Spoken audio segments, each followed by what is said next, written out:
Hello friends, welcome to SSC coaching centre. दोस्तों, आज मैं गणित के बहुत अच्छे सवाल आपके लिए सिखाऊंगा, तो वीडियो को पूरा देखना। चलिए स्टार्ट करते हैं। पहला सवाल है, एक टीवी की कीमत में 500 रुपये की बढ़ोतरी होती है तो कीमत बढ़कर 10,500 हो जाती है, तो बताएं कि टीवी की कीमत में कितने प्रतिशत की वृद्धि हुई।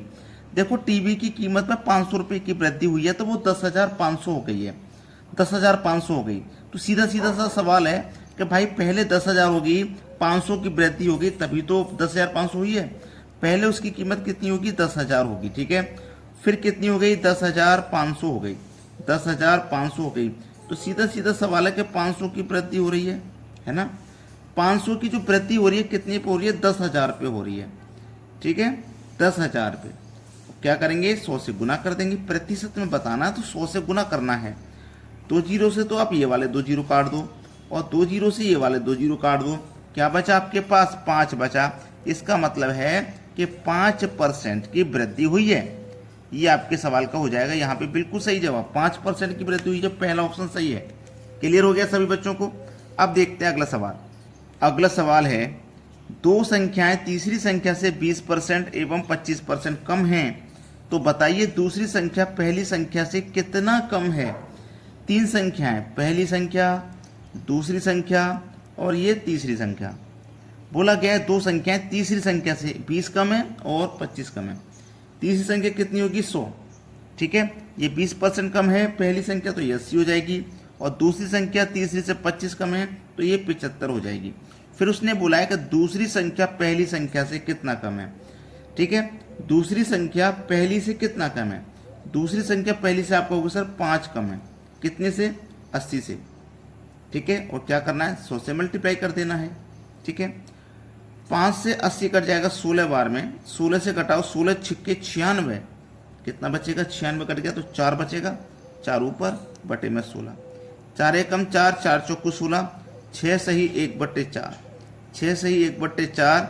ये आपके सवाल का हो जाएगा बिल्कुल सही आंसर। पहले ऑप्शन में दिया गया सवाल का बिल्कुल सही जवाब। अब देखेंगे अगला प्रश्न।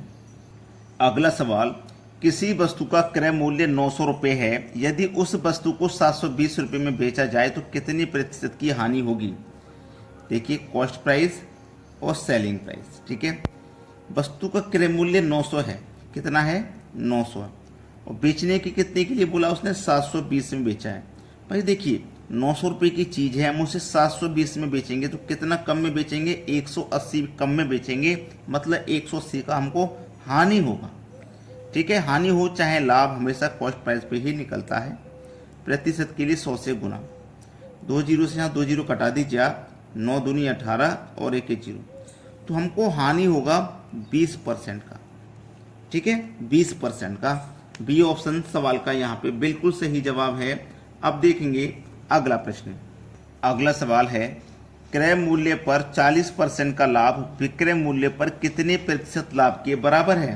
देखो, क्रय मूल्य यानी कि कॉस्ट प्राइस कितना होता है? अपने आप में 100% होता है, ये बात आप जानते हैं। उस पर 40% का लाभ है, उस पर लाभ कितना है भैया? 40 का। तो सेलिंग प्राइस आप जानते हैं कितना हो जाएगा? 140, ठीक है। ये बात आप जानते हैं।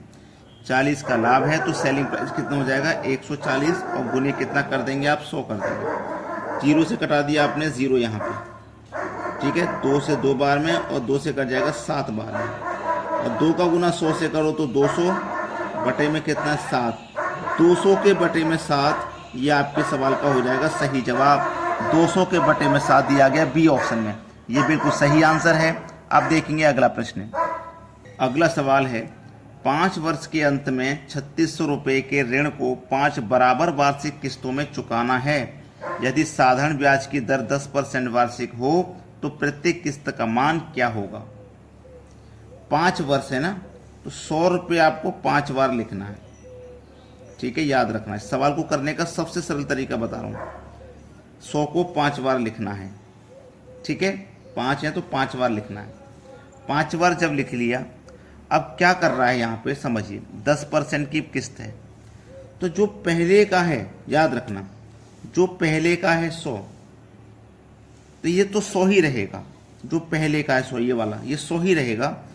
इस यहाँ से स्टार्ट होगा 10% का ब्याज। 100 पे 10% 110 हो जाएगा। फिर यहाँ से 10%, 110 पे। ठीक है भाई, हर बार 10 लगेगा ना, हर बार 10 लगेगा। यहाँ पे भी 10% लगेगा। ठीक है, तो ये कितना हो जाएगा 120। यहाँ पे भी 10 लगेगा 130, और यहाँ पे भी 10 लगेगा 140। सबको जोड़ लो, 0 का 0, 4 और 3 7, 2 9 और 1 10 का 0 यहाँ से लगा 1 1 2 3 4 5 यहाँ से लगा 1 6, 600 हो गया। बी ऑप्शन में दिया गया सवाल का सही जवाब। अब देखेंगे अगला प्रश्न। अगला सवाल है 944 रुपये के ऋण को 4 बराबर किस्तों में चुकाना है। यदि साधारण ब्याज की दर 12% वार्षिक हो तो प्रत्येक किस्त का मान क्या होगा।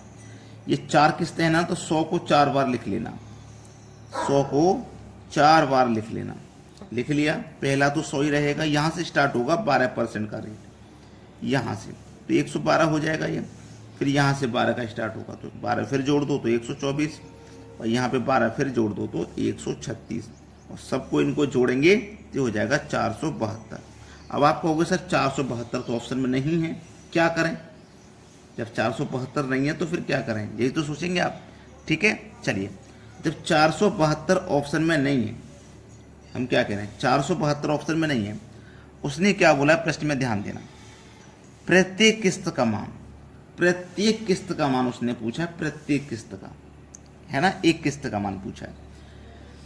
यहां पे देखिए प्रत्येक किस्त कितनी है, 100 है। ठीक है, प्रत्येक किस्त आपकी यहां पे कितनी है, 100 है। ठीक है, 100 प्रत्येक किस्त है।